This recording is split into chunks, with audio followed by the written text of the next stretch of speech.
This is Debbie, and welcome to another brand new episode of The Offbeat Life, where I speak to inspiring individuals who ditch the norm to live their best life and become location independent. Alright, let's get real here and talk about many of you who actually love your 9 to 5. And your biggest challenge is learning how to balance your work and passion for travel. Well, today's guest, Sam Santoshini, has learned to do just that.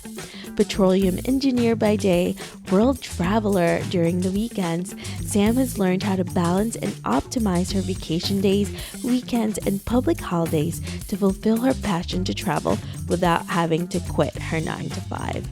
On this episode, Sam discusses how to optimize your weekends to travel and why you should not be afraid to ask for what you want.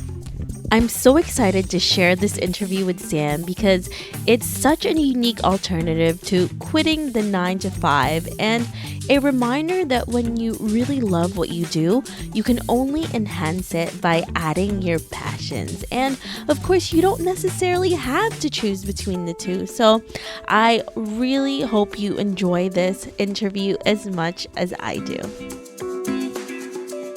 Hey Sam, thanks so much for joining me today. Can you fill in the gaps of your story and how you're able to live an offbeat nomadic lifestyle? Hi, Debbie. Thank you so much for having me. And I feel really great that I was able to qualify myself to be a part of your podcast. And this will be the first interview I'll ever do in my life, which is not work related. So yeah, thank you for having me. It's great. To answer your question, I work 9 to 5 as a petroleum engineer. And I usually travel during weekends and during the public holidays and the vacation days that I get.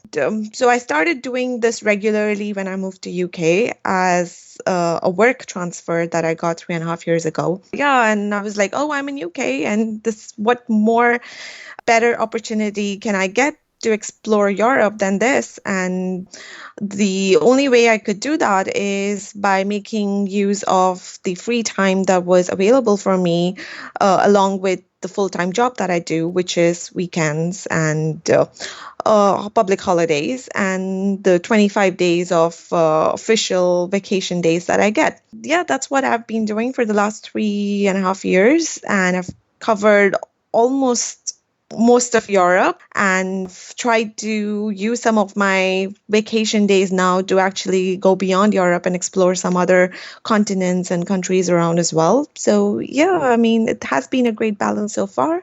That's really amazing that you're able to do that, Sam, because when we think of our 9 to 5 lives, it's usually we can't do any of the traveling because it's too stressful. And if you do it during the weekend, how do you have enough time?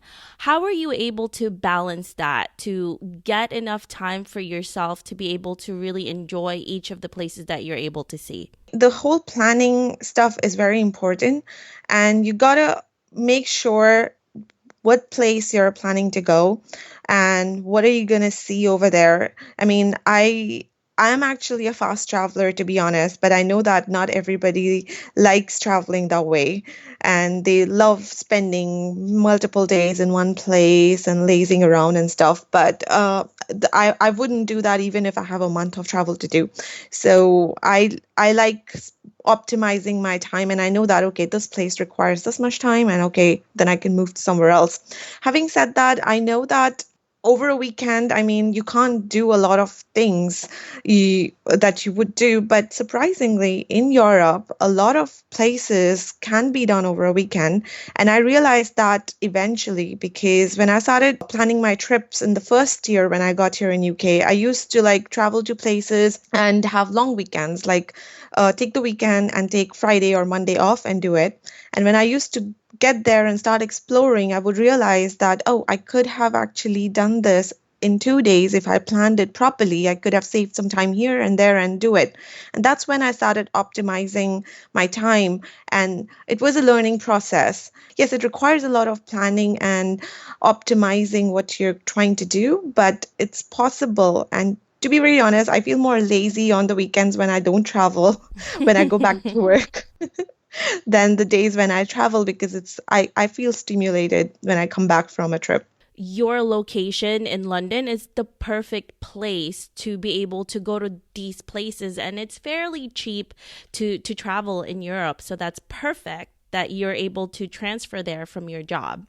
Yes, but I would like to add to that that funny part about traveling over weekends is that it is not as cheap because the flight prices are usually more expensive if you're traveling on weekends compared to if you're booking a flight on weekdays. So this is something that I have to trade off and balance. And thankfully, because I have a full-time job and a steady income, I am I'm able to spend that extra money to book those weekend flights, which I wouldn't be able to do but I wouldn't have to do if I was traveling full time because I would rather take a flight on a Monday or a Tuesday instead of Friday evening, which is a peak prime time for everybody to travel. The fact that you have your 9 to 5, I know it gets a lot of bad raps with people. We want to leave the 9 to 5 because of this, that, but you love what you're doing. So if you're not able to do location independence full time because you love your job and you want to still go there, you can definitely balance it the way Sam has. Let's talk about your process when you're planning these mini getaways. Is there a special site that you go to? Where do you look for places to stay? Do you go to any blogs or anything like that to research the areas that you want to go to? Well, what I do is very typical to any traveler. It is so first thing first, I make a list of all the places that I want to see. So yes, I have a tiny little notepad with like a list of places that I want to see in a year, and then they are categorized into places I want to see during summer, places I want to see during spring, and winter. I want to see these places for autumn and winter and stuff like that. So I first categorize the places I want to see. And then the next step is, yes, I go to Google Maps and Google in general and look at the points of interest for the place that I want to see. And when I say places, let me clarify that I'm talking about cities and not countries, because say I want to see the whole of Switzerland. I mean, I know that I need a few weeks to do that. So these are places mainly keeping in mind that I want to do it over a weekend. So then once I decide on the places, I look at the points of interest, I draw a radius around it and try to get an idea how good the public transport in that place is and how difficult it is for me to get from the center to the farthest place that I want to see over there. And then the next step is to go through the huge amount of amazing blogs, which are already available in Google, which is written by all these amazing bloggers and travelers. And they have written itineraries like 1 day itinerary, 2 day, 3 day, 4 day. So you can get all sorts of itineraries. So I start with 24-hour itineraries and 48-hour itineraries and try to see if it has all the places that I want to see. And sometimes they do. Sometimes they also have extra places that I don't want to see. Like I'm not very much into checking off all the museums in a city. So I literally give it a pass. So yeah, so then most of the times these places I can easily do over 2 days once I get these guidance from the other travelers as well, and they fit into the places that I want to see. It's easy. Basically, have to use the resources which are already available to you. I stay in hostels, so I go for hostelworld.com. And funnily, booking.com has also come up with some really good options lately with great accommodations with single room places which are affordable. You do a lot of planning for these trips, even though they're during the weekends, because you really have to optimize everything that you do. Otherwise, you're going to miss out on the things that you love. And it's a little different when you have more time, because then you can say, okay, well, if I don't see that today, I can see that tomorrow or the next day. But if you you only have 2 days or a day and a half, you really have to pinpoint everything and you have to know what you like and what you don't like. Otherwise, you're just going to be walking around and seeing nothing at the end. So, what has been the biggest setback you have encountered during your journey and how did you handle it? I don't know if I will consider that as a setback. I think it has helped me and set me back in few occasions is that I don't know how to drive. So usually it becomes a problem when you don't know how to drive and you want to do or want to go to some places where the public transport is not very helpful or more time consuming. And when you're restricted with a limited amount of time and the itinerary that you want to do, then most of times the best way to do it is to just rent a car and start driving. Sadly, I'm not able to do that because I travel solo, and so few times I have dragged some of my friends who know how to drive, and we have gone through it. But yes, it has set me back, and there are a lot of itineraries that I haven't been able to do yet because I can't drive. But having said that, I mean, in order to overcome the setback, and because we were talking about steady income, I can afford to hire a taxi in case I want to. If I really want to do a place and there are no public transport available, I have hired full day taxis. And it is expensive, obviously, but then I still manage to get whatever I want to get done, whatever places I've seen.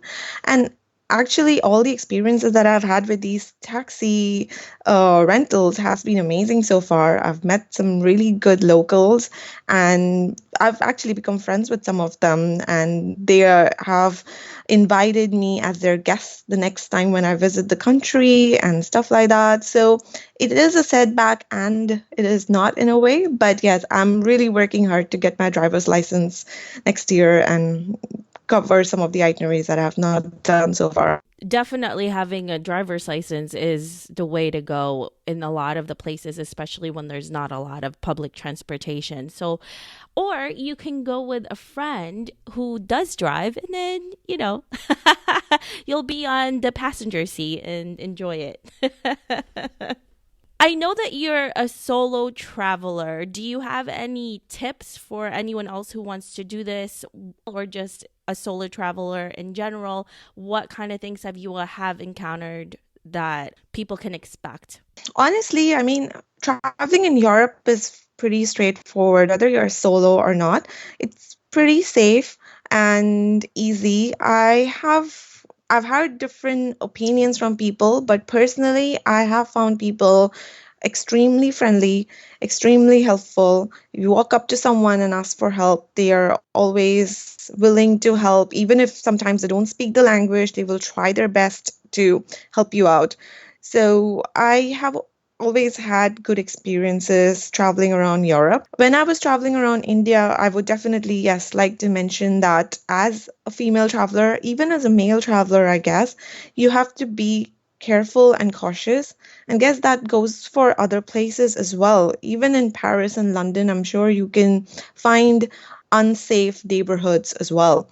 So just be aware and of your surroundings, and don't be hesitant to ask for help. Don't be hesitant to ask someone for directions. Or, I mean, I find some really good recommendations from people when I go to restaurants and I start talking to the hostess or the bartender, and they start recommending me places to go or see and stuff like that. And it just happens to be a nice conversation.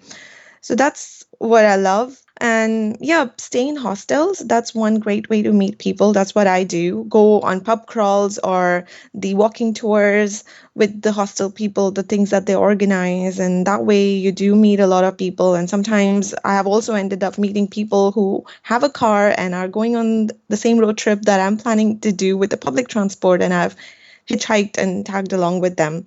So things that like that have happened as well. I think for the first solo travelers, people who haven't traveled yet and are just waiting and worried whether they should travel solo or not, my only advice is go do it. You will love it. And it's also really great when you're traveling on your own. You are able to become more independent in that case, where you don't have to ask somebody if they want to go to certain places or not. And you do make friendships a lot easier in that sense because you're forced to. And then people tend to come to you a lot more because they see you as a solo female traveler, especially. And a lot of times people are really nice about that and they want to include you in things if they see that you're on your own.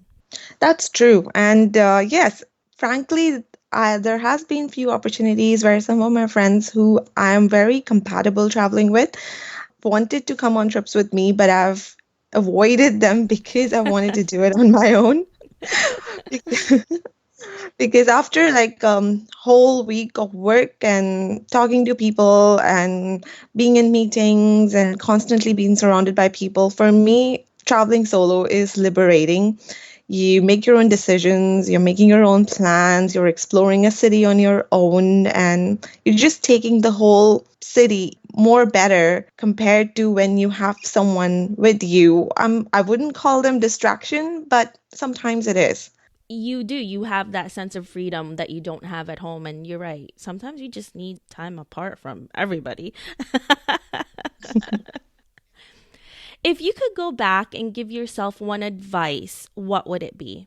I think if I can go back to myself maybe like 8 years ago, I would tell myself that why did you not start traveling before?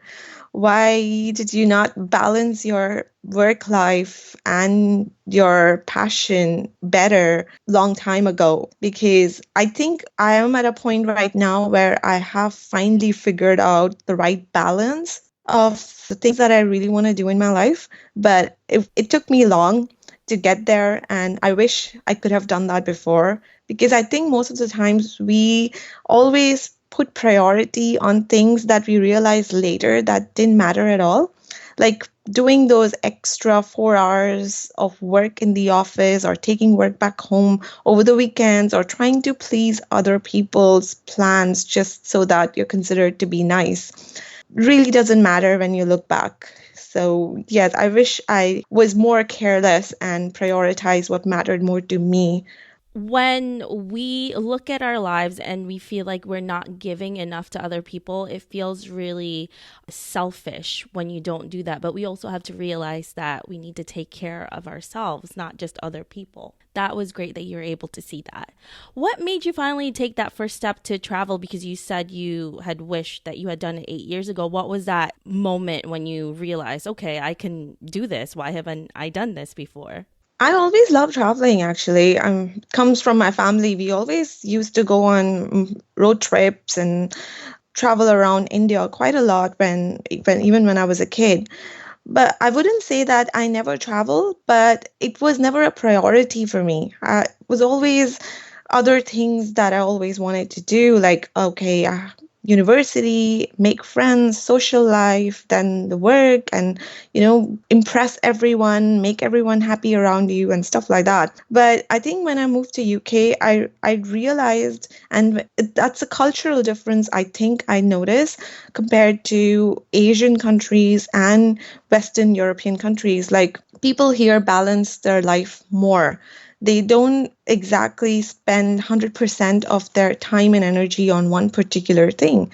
And that really encouraged me that I should not burn myself to go crazy over like doing something to make my boss happy or to make my colleagues happy or trying to have a social life when I'm not actually enjoying that much. And yeah, so that was the first step when I decided, like, okay, fine, I'm going to do 9 to 5, 5 o'clock. I turn off my laptop, I go back home, I do other things. I make plans for my trips, or I do other things that I really love to do. Like I go to the gym, I go swimming, I take dance lessons, and do things that make me happy. And this gives me way more time to plan my trips better, organize myself, take those weekend offs, those weekends off. And yes, so it was more the outlook of the people around me that helped me make that decision and that change in my lifestyle when I moved to UK. Your environment can definitely do that, and you said culture as well, so that's definitely understandable. What is the worst advice that you have ever received? I have had people who have definitely cautioned me that, oh, because you're traveling so much, and sometimes instead of putting those extra hours into my work or my career, I am checking off another bucket list item somewhere in the world. And they keep telling me, like, are you sure this is what you want to do and stuff? So it's more like, yeah, people have tried to caution me about it. Not, I'm sure not with the bad intention, but which did make me question sometimes as well. Like I've sometimes felt like I'm in sailing in two boats. Like, okay, it's my work. Am I like giving half attention to it and half attention to my travel? Should I just focus on one thing and just do it full time? Maybe quit my job and just travel full time? Should I do that? So yes, it did make me doubt some of my path and the lifestyle that I'm choosing. But yes, it just helps me reconsider and reassure myself that I'm in the right path when such questions or advice or cautious suggestions come across. When people hear about your type of lifestyle and others who have nomadic lifestyles, because it's not typically the norm for everybody. But it's also wonderful that you're able to find that balance for yourself and to know that what you're doing every day is what you love to do instead of being in your 9 to 5. Even though you love it, you still need to do other things that gives you pleasure every day. For your job, your 9 to 5 job, you're an engineer, and you had mentioned that you were relocated to the UK. How are you able to do that with your job? I wanted to work in UK. This is the job that I've been wanting to do 2 years before I moved here. So I literally had to work my way through, meet the right people, share my passion with the people who could make that decision and bring me here. But it's easier said than done, I would say. And yeah, I would consider myself lucky because I know a lot of my colleagues, I'm sure a lot of other people in other professions and domains as well, work in multinational companies and are doing their best, but they feel stuck. They want to go to these nice locations that they want to, but it doesn't happen. But I would just say, like, hang in there, do your best, and yeah, don't be scared to voice your opinion. Don't be scared to tell people that you want to move or you want to do this job. You're bored in your current job. I think one reason why I got transferred and I got relocated is that I constantly told my manager and people around that how bored I am doing that job that I was doing back in India because I had enough of it. And that really helped when they know that a good employee is getting bored and they know that they're looking for other options, they might consider you for another position that you want. But yes, networking and being in touch with the right people is very, very important to get what you want. You're right. There's a lot of things that happens, especially in a job. And most of the time, it's not really because you hate it. It's because you're bored and you don't know what else to do. You feel like you're stuck in the same thing and you're not learning anything and you're hitting that plateau where you're just not going anywhere. And networking and putting yourself out there, that's one of the biggest things that you can really do for yourself, and never undervalue yourself and what you're worth. So, what has been the most surprising moment or encounter you had throughout this journey?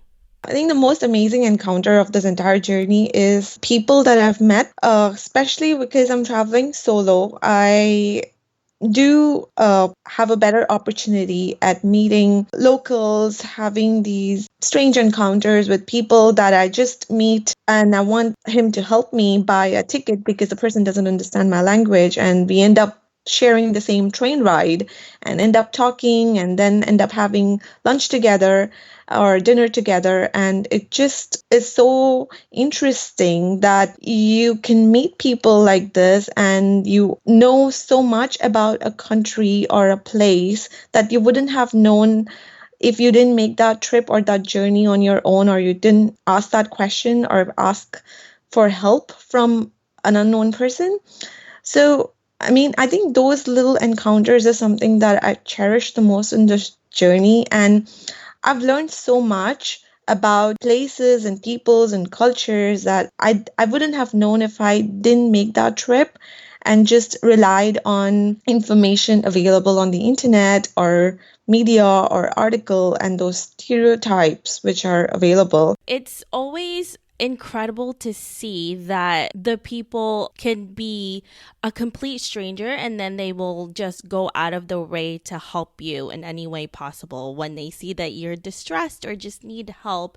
I've always believed this, that the what makes a place really memorable is the people that are in it, because that's where you make your most connections with.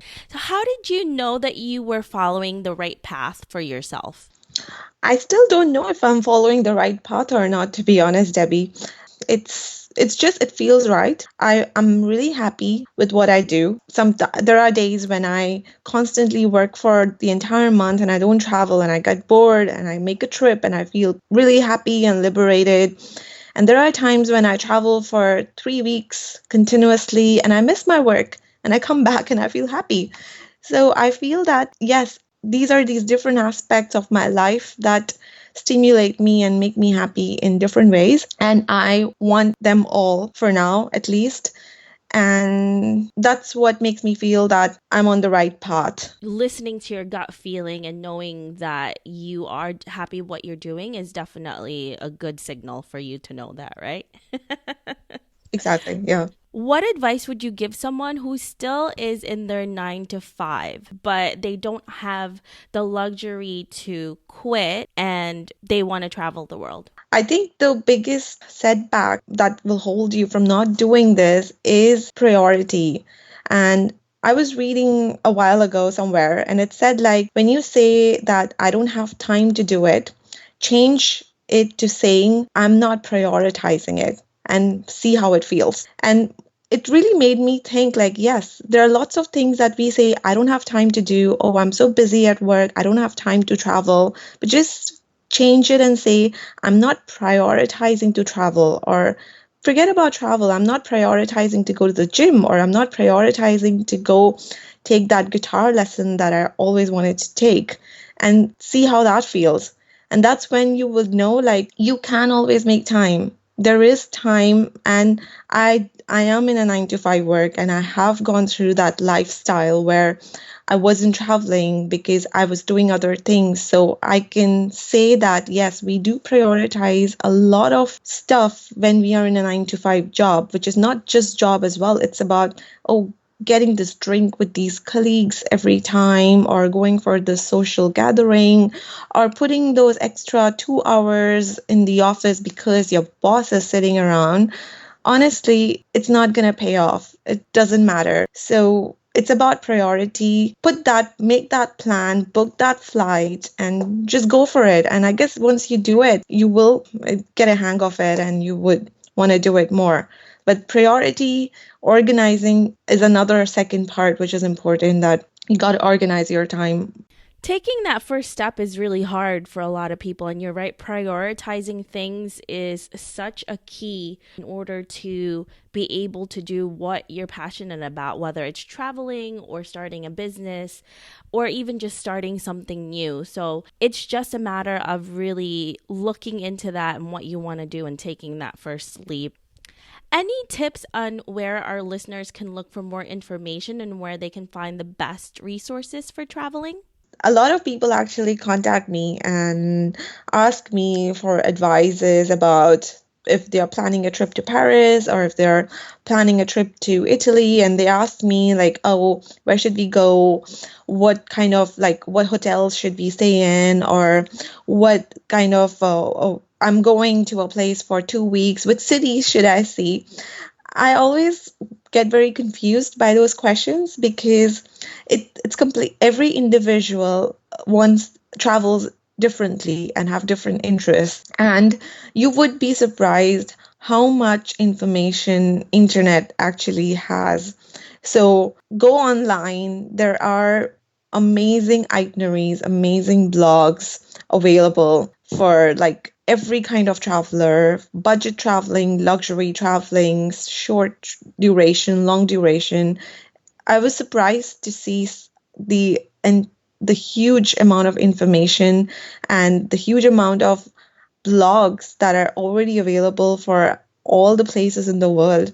That I mean, it's difficult for me sometimes to write a blog about a place that I've been to because somebody else has already written it so nicely, and I actually followed that blog to travel. So it's very hard for me to add my own niche or a difference to it.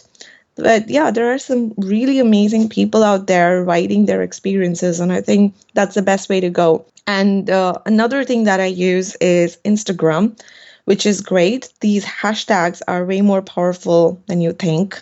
So sometimes when I really want to visit a place, and mainly places where I'm worried about the weather, whether is it a good time to visit, is it rainy today or tomorrow, or is the fall season there yet or not, use the Instagram hashtags to search for those places, and you will get a lot of real-time pictures that people constantly keep posting, and that will give you an idea about how the place actually looks like right now, to give you an idea whether it's the best time to visit or not. With so many blogs right now, it's definitely a lot easier to research all of that stuff. And you're right, Instagram, especially because it's so visually driven, you will definitely get a lot of information from that. So thanks for that, Sam.